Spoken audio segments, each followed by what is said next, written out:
Hi, and welcome to today's webinar. My name is John Cooper, and I'm the Executive Director of Safe and Just Michigan. I'd like to begin by wishing you a happy Clean Slate Day on behalf of everyone at Safe and Just Michigan. We call April 11 Clean Slate Day because it is the day that both phases of the Clean Slate law went into effect. First, the expansion of eligibility for the petition process on April 11, 2021, and then the automatic expungement last year on April 11, 2023. Combined, these laws gave hundreds of thousands of Michiganders new opportunities to apply for an expungement and automatically sealed hundreds of thousands of conviction records by operation of law. These opportunities for a clean slate have been transformative for many Michiganders, like Elvina Smith, who's featured in the following video.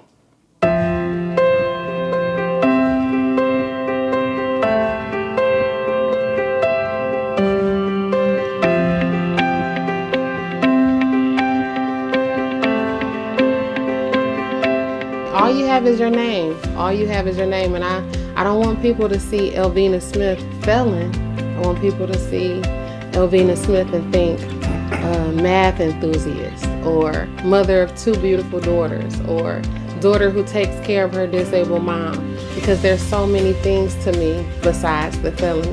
The felony is the least important thing.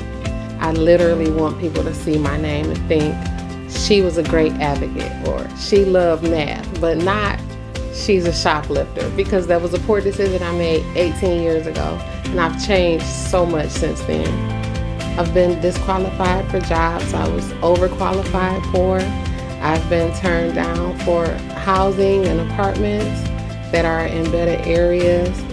It's just with the felony, a lot of people are reluctant to hire you or rent to you. Every time I apply for a job or a house, I have to be prepared to explain to someone what I did when I was 27 years old. So an expungement is having your record sealed. So some agencies will still be able to see it, but for the most part, employers and housing or leasing offices can't see it. It just gives you the same opportunity as other people. You come in the door with the same opportunity. You don't have any strikes against you. If I had to describe getting an expungement in one word, it would be ecstatic. I feel like a rebirth. I'm reborn today, and that's priceless. And I want people to know today you can have a clean slate, and it's like you get a new start on life. You can qualify for jobs and housing and financial aid that you were not able to get before because of the felony.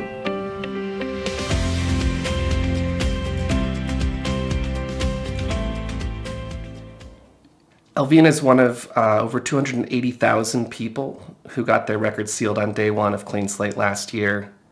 And research published by the Harvard Law Review in 2020 found that people who receive expungements, like Elvina, see significant economic gains in the first year, including a 23% increase in income on average.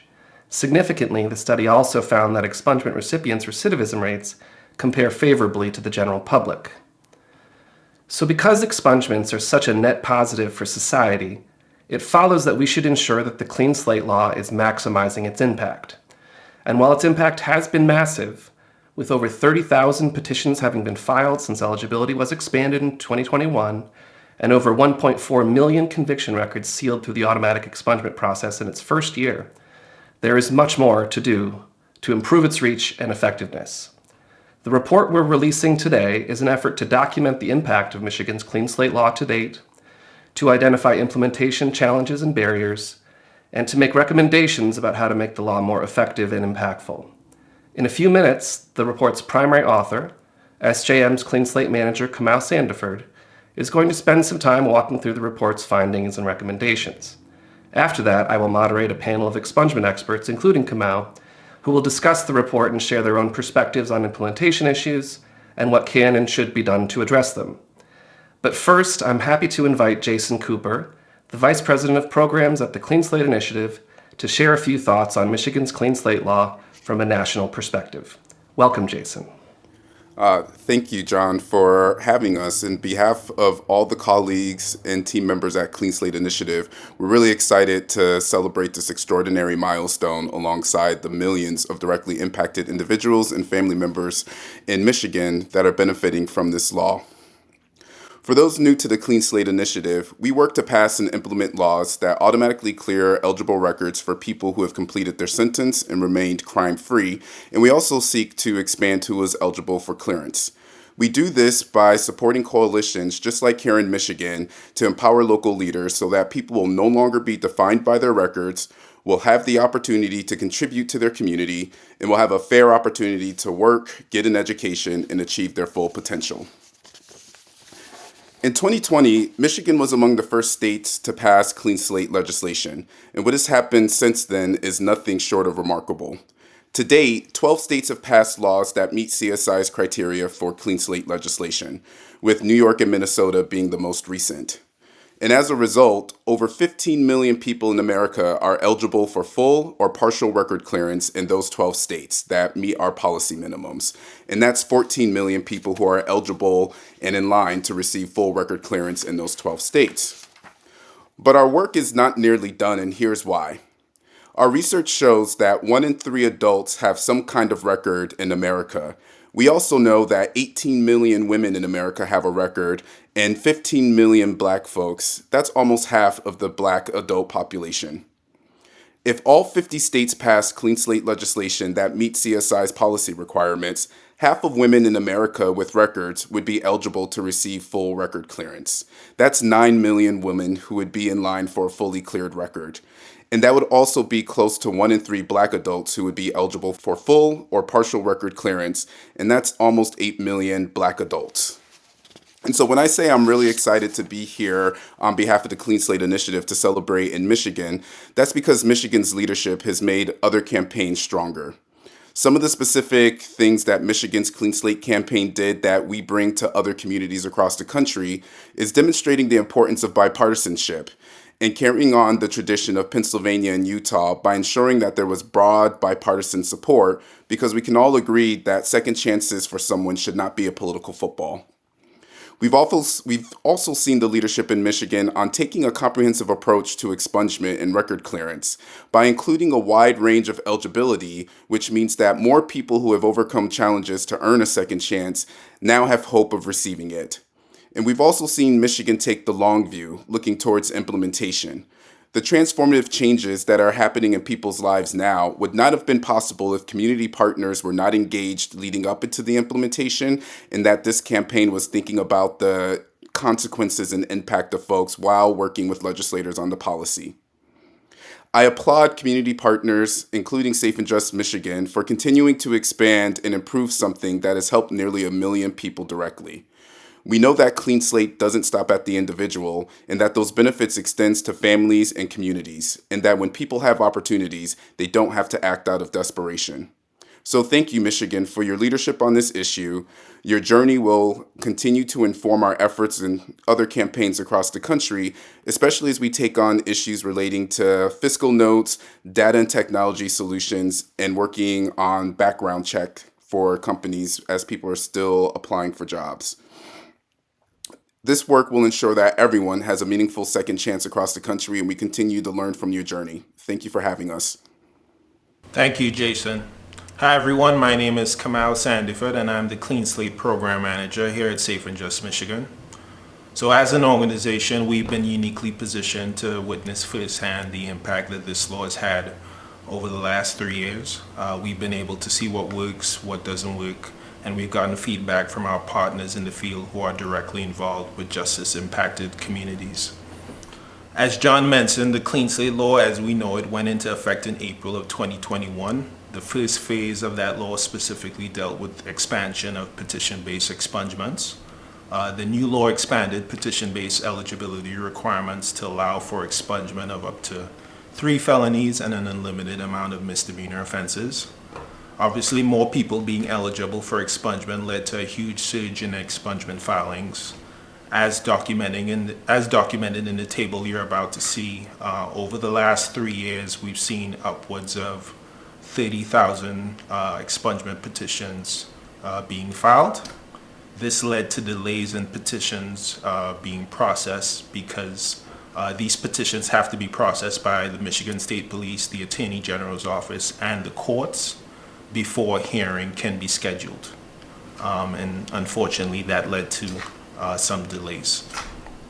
Initially, this was challenging for all three of those entities, not just because of the volume of petitions being filed, but this coincided with the COVID-19 pandemic in 2020 and 2021, and courts were already dealing with the backlog of cases that had yet to be processed as a result of the pandemic.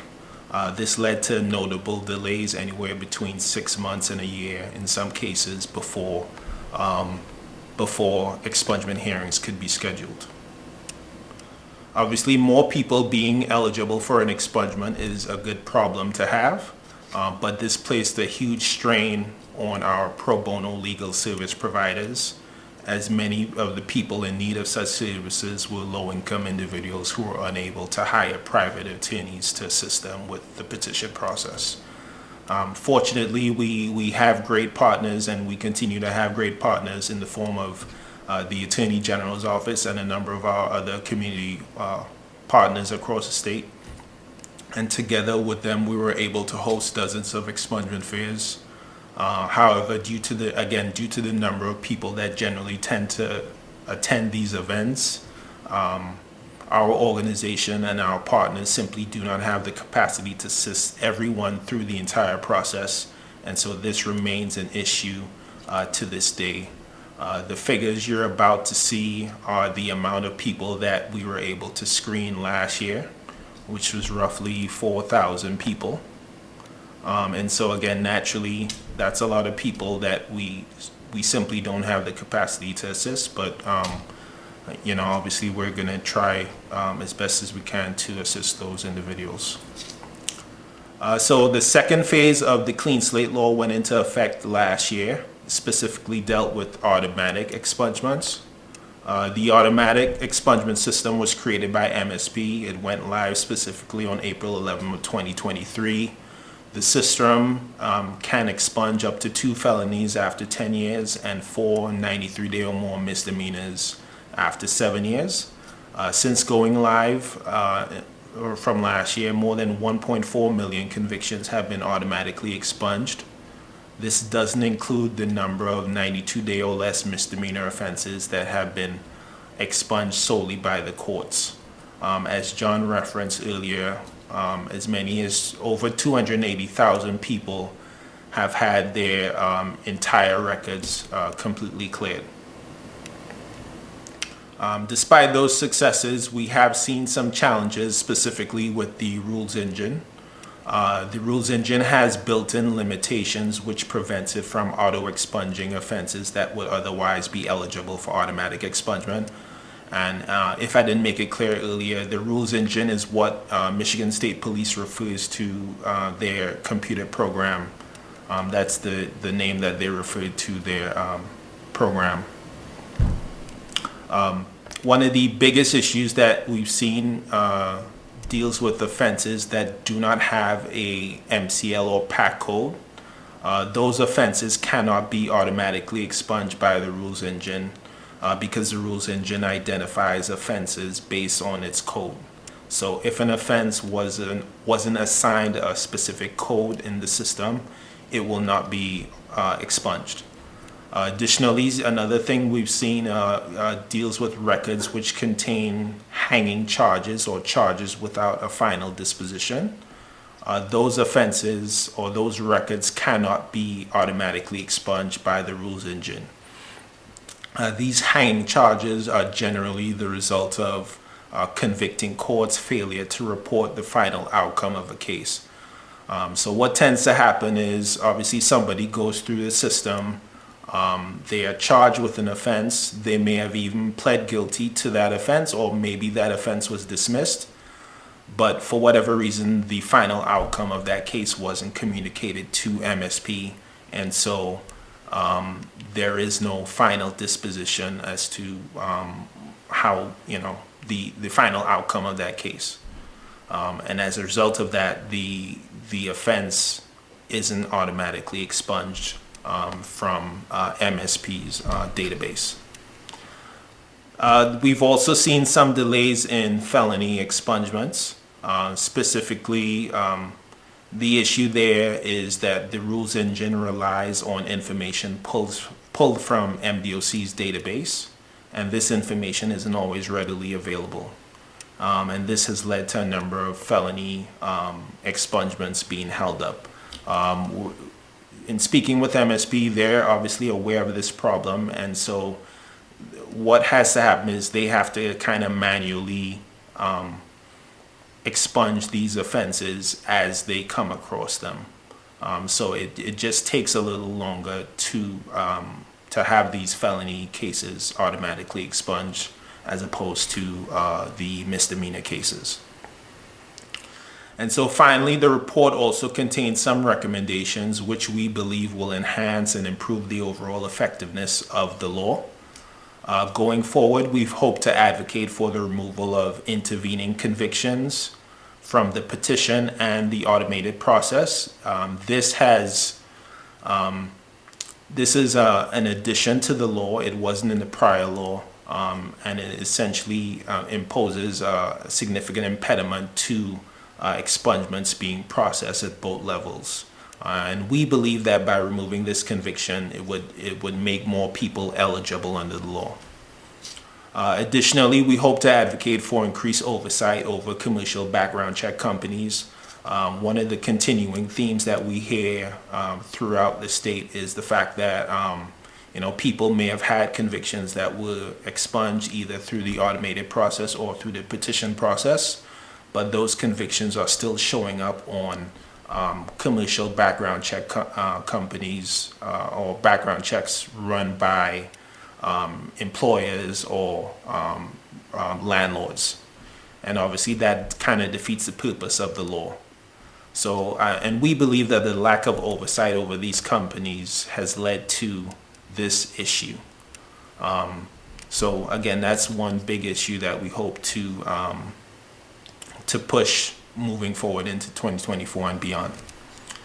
And then finally, following in the footsteps of other states such as Pennsylvania and Utah, we have and will continue to advocate for the implementation of a Clean Slate portal.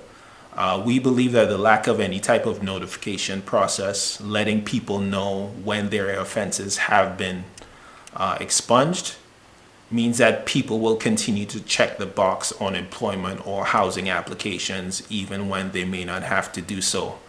For example, you guys heard from Elvina earlier. Her entire record was automatically expunged, but she had no way of knowing that because there is no portal. Fortunately, she came to an expungement fair, and we were able to run her background check, which showed that there was no criminal history. So that's how she was able to know. But for many people, they have no way of knowing when their offenses have been automatically expunged from their record. And again, for some context, and you heard John mention this earlier, as many as 280,000 people have had their entire criminal record automatically expunged. And so we believe that many of those people may not know that their record has been completely wiped clean because there's no mechanism in place to notify them of the change in their record. So that's one huge issue that we hope to push, again, moving forward into 2024 and beyond. So with that being said, I'm going to turn it over to John, and I think John's going to introduce the panel. Thanks, Kamal. That was great. So we'll now move on to our panel discussion. I'm going to moderate, and in addition to Kamau, the panel will include two other Clean Slate experts who we've worked with closely over the last 3 years. First, we have Mike Ajami. Mike is an Assistant Attorney General in the Expungement Unit of the Criminal Trials and Appeals section of the Attorney General's Office. He has planned and participated in dozens of expungement fairs over the last several years, serving thousands of people. Second, we have Sarah Monroe. Sarah is the Pro Bono Manager for Michigan Advocacy Program, a nonprofit organization with a mission of increasing access to justice and working for systemic solutions for those most affected by poverty, racism, and other structurally oppressive systems. Today, she'll be discussing the work of one of MAP's direct service organizations, Legal Services of South Central Michigan, which provides free legal services to low-income and senior Michiganders for 13 counties. Since April 11, 2021, LSSCM has opened over 2,500 expungement cases and partnered in dozens of expungement fairs. So I want to start with your thoughts on the impact of Clean Slate thus far. What has gone well? What surprised you? And what has exceeded expectations? And Mike, I'd like to go to you first. Hi, everyone. John, Kamau, Sarah, thanks for joining me and allowing us to do this roundtable event. This is very important.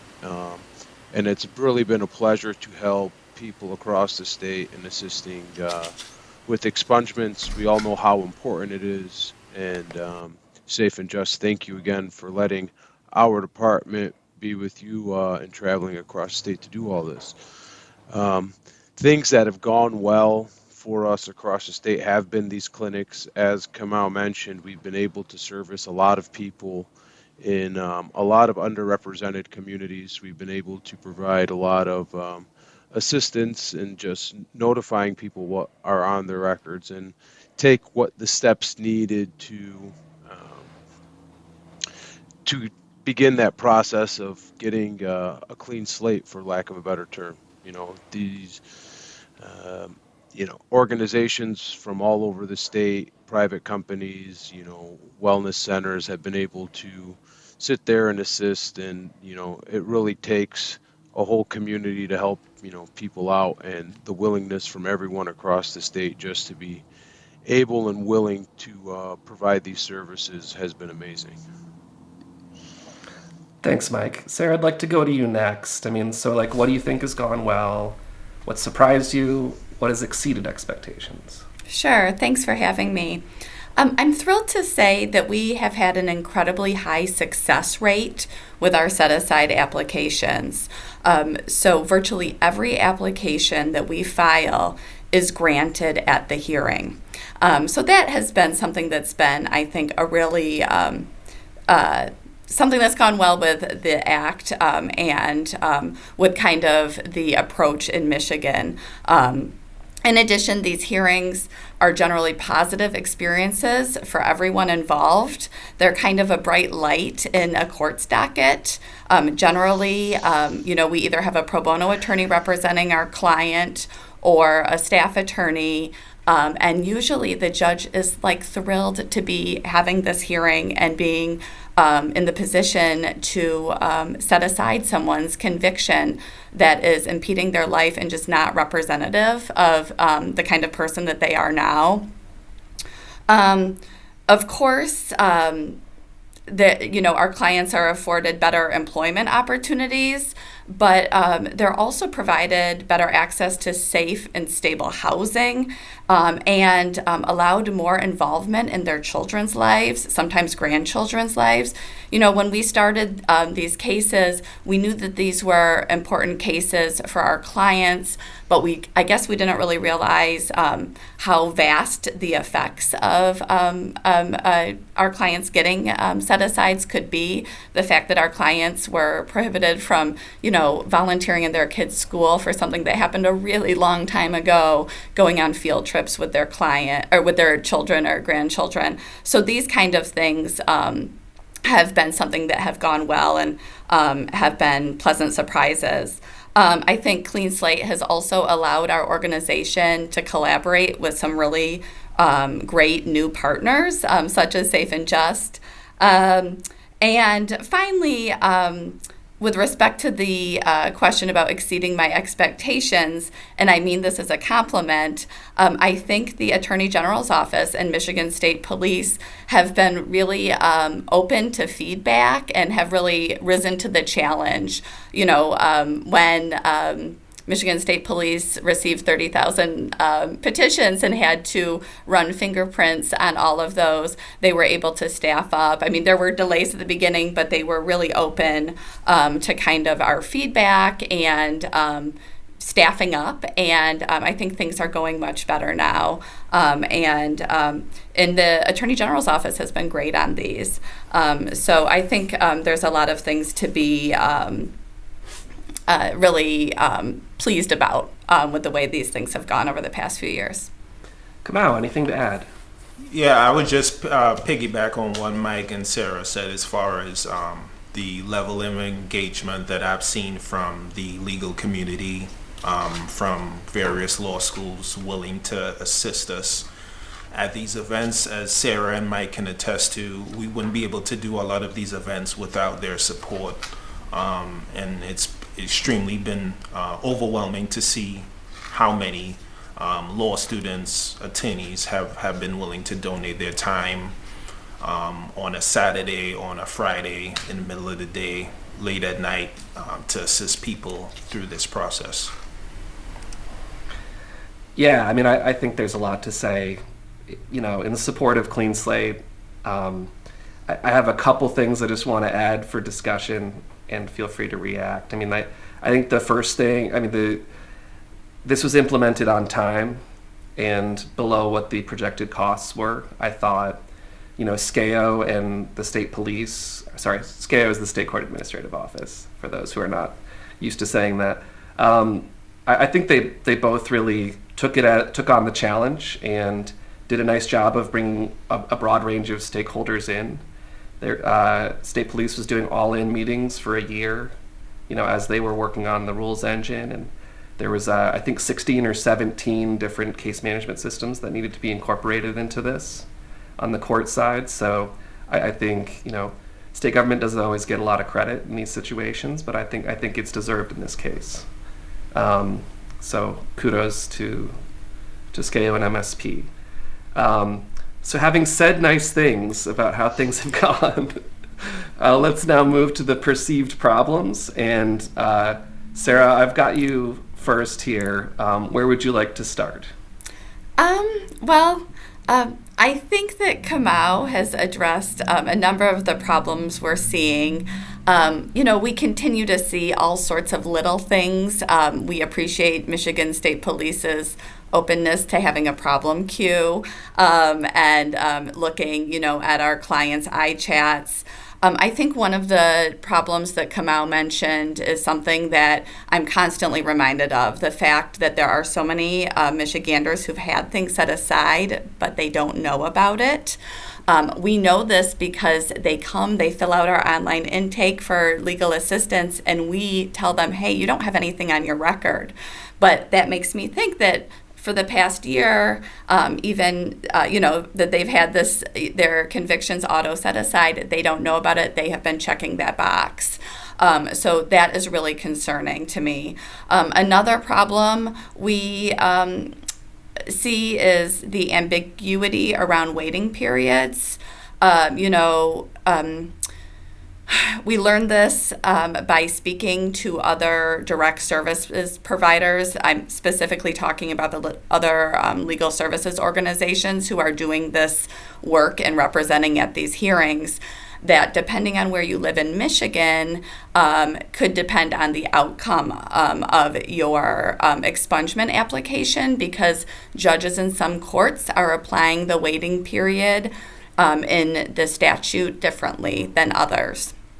So that I think is problematic. And then finally, and I think probably most problematic, is that, from my perspective at least, is that there's been a recent decrease in funding for assistance with representation and filing. Most people that we come across really need an attorney at least to assist with application preparation and filing. The statute's fairly complicated. You serve, I think, 4 or 5 different entities. You give one entity your ink fingerprints, but you give another, you give another entity your original application. It's notarized. There are all these kind of moving parts. And there's a $50 fee for each court that you file in. There's another application. So doing this correctly, I think, is challenging. And I think that most people really benefit from an attorney. In addition, I think the kind of decrease in funding probably comes from a belief that most people, the auto set aside has kind of addressed the problem of convictions. But when you really look at the numbers in Michigan, yes, auto set aside is wonderful, but there remain a number of people whose still have convictions on their record because they're not eligible for auto set aside for various reasons. Could you just get into some of those reasons? Because I do think they're important. So with auto set asides, there's a longer waiting period. So that's one of them. So by application, you might be eligible to have something set aside after 3 years, whereas by auto set aside it's 7, and for a felony it would be 7 and then 10. So there's that. There's a number of convictions that are not eligible for auto set aside, just blanket. Assaultive convictions are not. Convictions that involve crimes of dishonesty, and then convictions that are punishable by more than 10 years. So, that leaves us with a lot of Michiganders who may have rehabilitated their lives and done everything right, but just that auto set aside does not kick in for them, or it only kicks in maybe for 1 or 2 of their convictions. But those aren't the real problems for them. It's those convictions, maybe that retail fraud from 10 years ago isn't actually the thing that's preventing you from getting a job necessarily. And it really leaves us with kind of the more difficult cases, frankly, and the people who really need representation more at a hearing, maybe than some of the more straightforward cases. I think that there is still a real need for funding for for people who can't afford attorneys to be able to avail themselves of representation. And the organizations in Michigan that are doing that are the legal services organizations. Right. And before I go to Mike, I just want to provide some additional background. So, when these bills were in the legislature, the central debate about, automatic versus petition was really around what are the easy cases? What are the ones that judges won't want to look at or would always grant? So the parameters for the automatic expungement were always kind of justified in terms of what's a low level, what's non-assaultive. In the petition process, it's also important that the victim of any assaultive crime has a right to contest the expungement, participate in the expungement hearing. There's no hearing with the automatic expungement, so that it was not really possible logistically to incorporate that into the automatic expungement. So that was limited to non-assaultive crimes. But that's something that we don't always talk about when we talk about why these laws were structured the way they were. That all having been said, Mike, what do you think hasn't gone well, and what concerns you? So I just want to piggyback a little bit on what Sarah said, and the most important thing I believe is funding for these types of, for these types of clinics and representation for people to have affordable representation, because like Sarah said, while it's possible for somebody to do this on their own, it is difficult. It is confusing. There are a lot, different courts and different strategic plays that an attorney might be able to provide for their client on which court to file in first, so you don't get a hearing that's too soon or whatnot. There's logistical things in the process that I don't know if it was intended or unintended by the legislator, but issues that have come up because of just the way the final statute came out. I do think it is also an issue that, based on where people live, will kind of depend on where some cases are being expunged or not. I know there are some places across the state where some automatic expungements are being put back on people's records because certain courts believe that Michigan State Police was mistaken in their rules engine.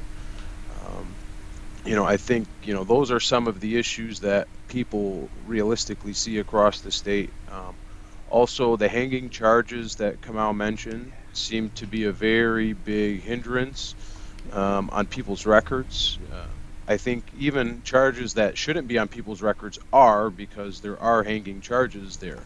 They didn't get convicted of something, but there is an arrest segment or a prosecutor segment, maybe because the court didn't send the final paperwork to the Michigan State Police, or there could be a number of reasons why. So I think access, to getting those hanging charges off, and Michigan State Police does a good job in what they do, but it's a working process on making sure that we can clear up, decades worth of records that, are now all of a sudden eligible to be, cleaned up. So it's a continued work in progress. I think funding for people to have affordable representation is critical as we continue to do this, and then continued work for groups like Clean Slate to travel the state and essentially work as a mobile portal for people to see if these things are on their record. Even the talk of an online portal and notification system has had some hiccups as the stakeholders involved discuss these things. But I think it is important for us to host these clinics in different communities, because we are essentially not only providing assistance with the application, but in some instances notification to people that their record is now clear. So I think Absolutely. those are kind of the biggest takeaways on those issues. And Yeah, I'd like to. Oh, sorry. Sarah, go I ahead. just want to add that not only do we need affordable representation, but we need free representation, which is what legal services offers. I mean, it's just that For sure. people with convictions are disproportionately low income. Probably it's cyclical, right? The fact that people have convictions keeps them low income. So forget affordable. We need free representation, I think, just to For sure. clarify. So on the issue of expungement fares being noticed to people that their record has been sealed, I know we've got some data on that in the report. And Kamau, could you just sort of share what your findings were from going through pre-registration for the fares? What percentage of people were? Certainly. So normally what we tend to see is half are eligible for an expungement or partially eligible for an expungement. Roughly 30 to 40% are ineligible, and then the remainder tend to be blank iChats or iChats with no criminal history. And as everyone on this call can attest to, that could be for a number of reasons. It could be because the offense was automatically expunged. It could be because of human error. Maybe they provided us with an incorrect date of birth or name, etc. Or it could be the result of the convicting court not reporting the offense on the person's iChat. And Mike and I, we do a number of fairs in Wayne County, for example, and we tend to see a lot of iChats with missing information, incomplete information. And then it kind of throws everything in flux, because in some cases we don't know if that person's eligible, not eligible, if they have an offense that simply is lingering somewhere out there that no one knows about. So it creates a lot of confusion, when it comes to screening people. Yeah, there's one related issue I want to circle back to. It's what Mike mentioned about hanging charges. And I know that this is something we've heard, is an issue in Wayne County. Mike, could you just explain what a hanging charge is and why it would be a problem for eligibility for automatic expungement? I just want to make sure folks who aren't experts understand the issue there. Yeah. So there's a couple there's a couple types of scenarios that would fall into the more broad term of a hanging charge.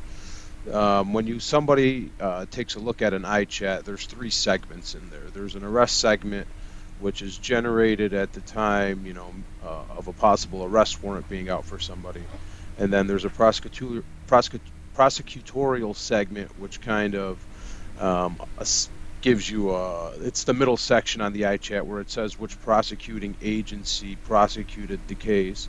And then there's the judicial segment, which would ultimately give you the disposition of the case. So the hanging charges are typically the charges that don't have a judicial segment that's filled out. So if there is an arrest segment and a prosecutor segment on there, and there isn't a judicial segment, those types of hanging charges would prevent an automatic expungement from occurring, because Michigan State Police's rules engine ultimately thinks that charge is still pending. And then a lot of times that's from 15, 20, X amount of number of years ago. So it's pretty clear that, this case has been resolved, but just for one reason or another, that information didn't get transported to the Michigan State Police. And, that could lead to big issues for people, because if the charge was dismissed, it still appears on the record for, all intents and purposes that there is something there. So that would affect automatic expungements from playing, and from going into effect. And if there's that hanging charge, then nothing on a person's record can then be automatically expunged. Right. So that has to get taken care of in order for a person to qualify for automatic expungement. Right. There's also the hanging charge where there is nothing. There's just some. There's only information in the arrest segment. So there's nothing in the prosecutorial segment. There's nothing in the judicial segment. And the issue becomes with that is if somebody were to run a background check, there is something that appears on a person's criminal history report. While it doesn't necessarily affect an auto expungement, it would affect the background check if somebody wants, for housing, employment, one reason or another. It's just another question that somebody has to answer. And a lot of times when I ask the question to people at these clinics, what is this? Some of them know, some of them don't know. It could have been for an outstanding ticket. It could have been for, any number of, a lot of times minor reasons that somebody's criminal record has something on it when ultimately it shouldn't. Thanks, Mike. I had a couple other issues I just wanted to flag. So Kamau, one issue I was struck by in the report is there is a data integration issue with Department of Corrections data that could be holding up as many as 76,000 felony expungements. Could you tell me a little bit more about that? Yeah, so basically what we've been told by MSP is that in order to calculate the 10-year wait period, which is the wait period after which a felony can potentially be automatically expunged, the rules engine would need the closing date information, or the date the felony case was closed, via the Michigan Department of Corrections. So if it doesn't have that information, it can't then automatically expunge that felony offense. At least that's how it was communicated to us by MSP. So the fact that, for whatever reason, that information isn't readily available to MSP's rules engine means that there is a holdup in terms of the amount of felony cases that can be automatically expunged. In contrast, misdemeanor offenses, the wait period is calculated 7 years from the sentencing date. So since MSP already has that information as far as when the person was sentenced for that crime, they don't need to cross-reference that data with MDOC's database, because they already have it. Thanks, Kamau. And before we go to the last segment here, you mentioned something that I forgot to bring up in our first segment, and that is less than 93-day misdemeanors are being sealed separately by the courts, 7 years from the date of conviction. And one reason I think that's important to bring out is because only the MSP numbers for sealed records are actually getting reported. We don't have reliable information about the number of convictions that are separately being sealed by the courts. But based on my understanding of the situation, there's actually a larger number of those than the 1.4 million that's already been mentioned. So I just want to flag that. I'd love to get more detailed information on it, but that is a very important component of this, because in many cases, those are the most common types of convictions. These are the low-level misdemeanors. A lot of traffic cases, for example, are there. And there's a very large number of additional sealed convictions that have happened through the automatic expungement process that is happening in the courts.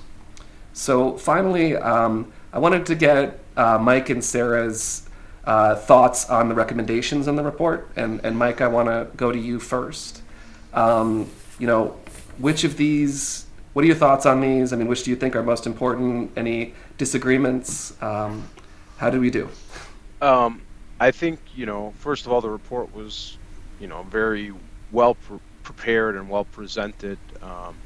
The concerns brought on the report are definitely, viable concerns, and I think, the legislation should, you know, if they decide to take up, a cleanup bill on these issues, I think all of, what was mentioned definitely deserves a discussion. From the Attorney General's standpoint, we'd be happy to, be a part of those discussions. Expungements are very important to, the AG and our department, and any ways that we can help, you know, be help by being involved with organizations like Safe and Just and different legislatures. We'd be happy to assist in that. That's what I have for that question, John. Thanks, Mike. Yeah. Sarah, what are your thoughts?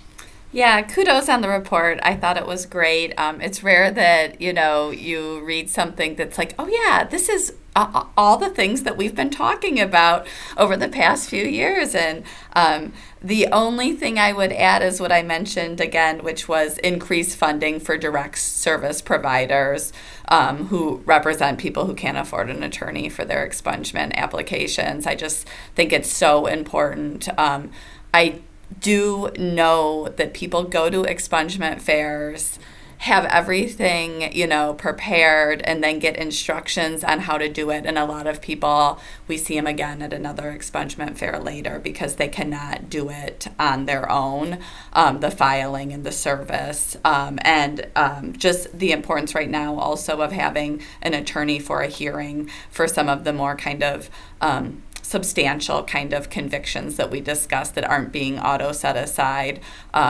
So that is the only thing that I would add, but generally I thought the report was great. Thanks, Sarah. Kamau, do you have any closing thoughts, anything to add before we go to Q&A? I would just flag the issue of commercial background check companies, specifically expunge convictions continuing to appear on those background checks. When I think of the fact that in the span of 1 year we've had 1.4 million convictions that were automatically expunged, I'm pretty sure that a lot of those offenses have not been removed from these private background check companies. So I think that's an issue that needs to be addressed because we have an unprecedented amount of convictions being expunged all at once. And the likelihood of those offenses being removed from those private background check companies' servers in a timely manner is low. So I think that's something that certainly needs to be addressed moving forward. For the benefit of those who aren't familiar with the commercial background check industry, how do they get their records? So my understanding is they generally source their information directly from local courts. So they may go on a local court website and do a public search of that person's record, as opposed to paying the $10. So an iChat costs $10 through MSP. So from a financial or from a business standpoint, it probably makes more sense for them to do it through a free local court search as opposed to doing it through MSP. And then the other issue is when an offense has been expunged, they don't update their records to reflect that. So they may have run a search on somebody 5 years ago, which showed that that person had a felony, but that felony has since been expunged, and it isn't reflected on their system that that offense has been expunged. So just the volume of records getting sealed creates problems if you're going to just periodically do a FOIA to local courts. Correct. Yeah.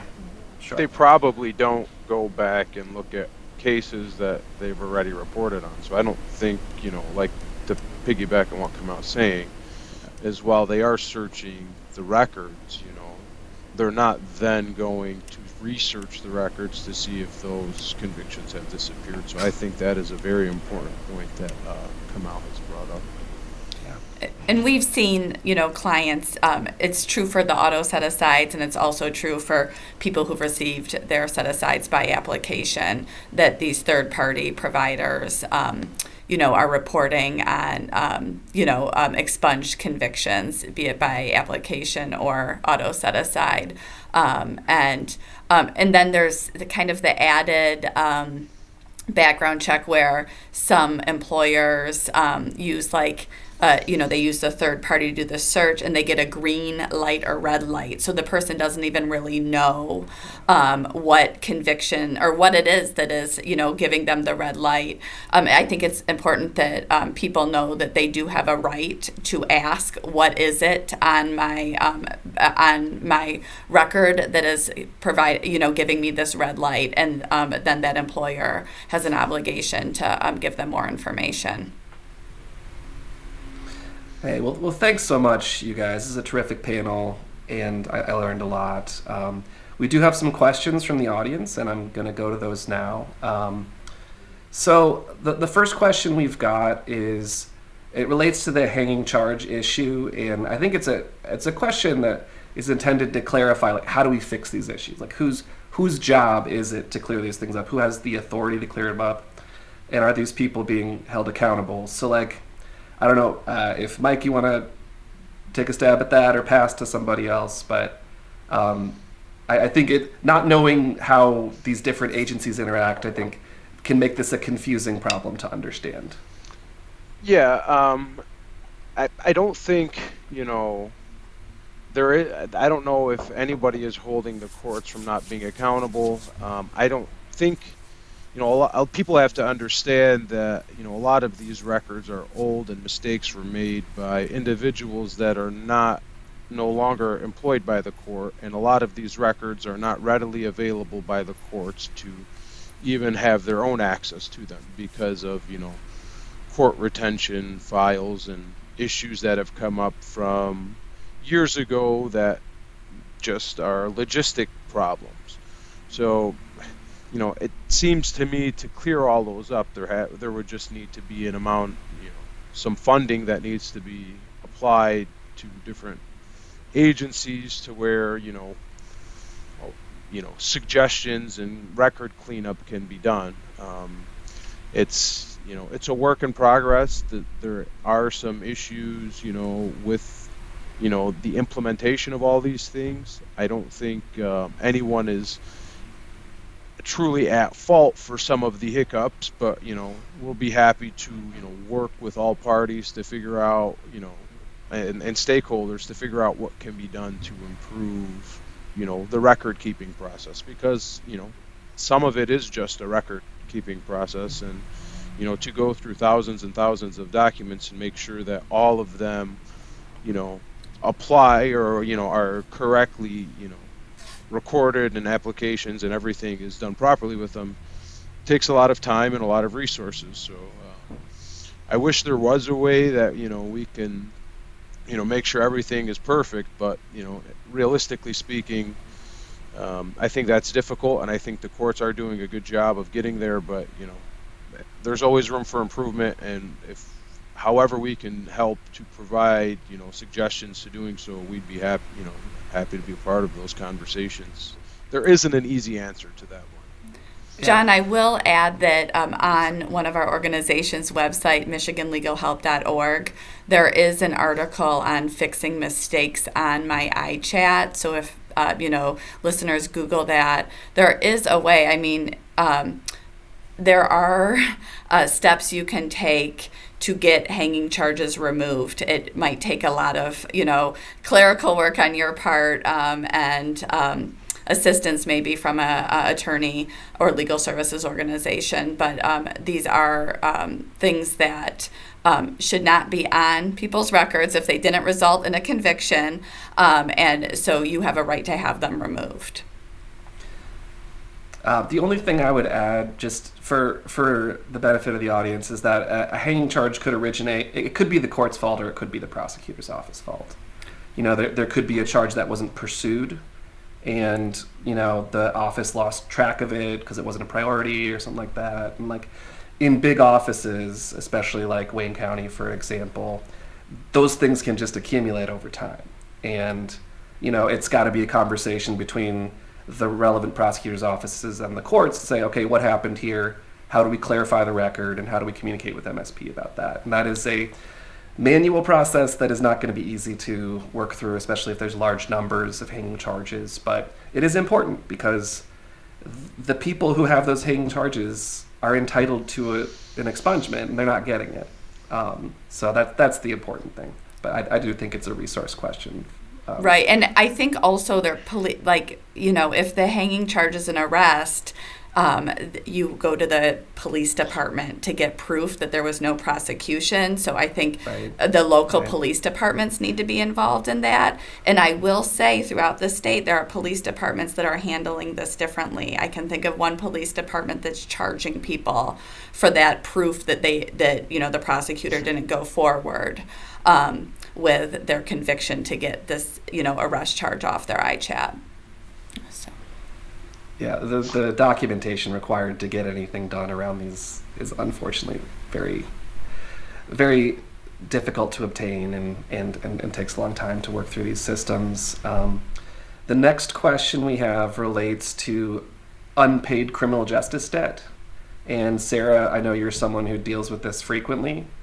How does unpaid criminal justice debt impact a person's access to expungements? Well, sadly, it depends where you live, it seems, or where your conviction was, because that's, the court that you would apply to have the set aside. And different courts are handling this differently.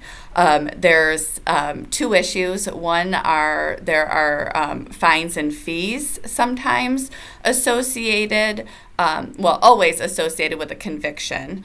There are some fines and fees that are eligible for waiver that the judge can waive. But there are some mandatory fines and fees that the statute does not allow a court to waive. And depending on where you are, some courts will require that you pay that in order to get your hearing.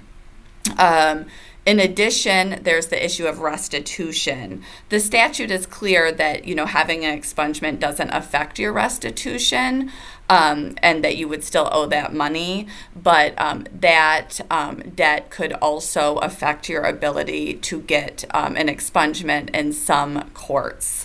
And I think it's especially kind of troubling because most people are trying to get an expungement so that they can earn a better living, and it would put them in a better position to actually pay back restitution if they were able to get an expungement.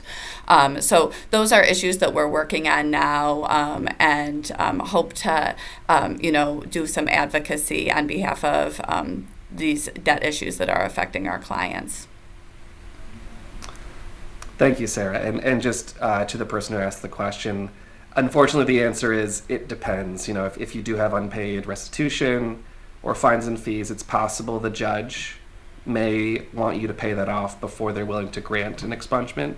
Other judges don't care or can be persuaded to let it fly. And that is just within their discretion. That's how the petition process is organized.